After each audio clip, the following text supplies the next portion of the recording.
আমার কাছে একটি বয়স্ক রোগী আসলো। তো তাকে পরীক্ষা নিরীক্ষার পর আমি বললাম তার প্রোস্টেট গ্রন্থি বড় হয়েছে।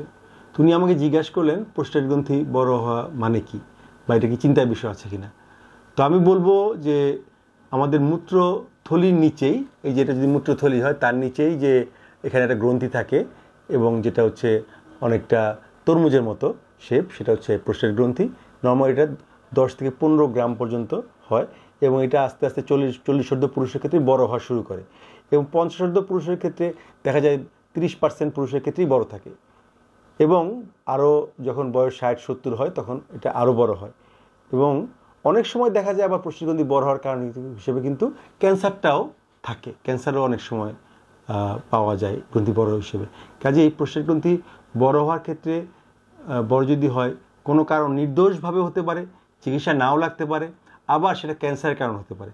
কাজেই সময় থাকতেই এই বিষয়ে ইউরোলজিস্টের শরণাপন্ন হয়ে চিকিৎসা করা খুবই দরকার।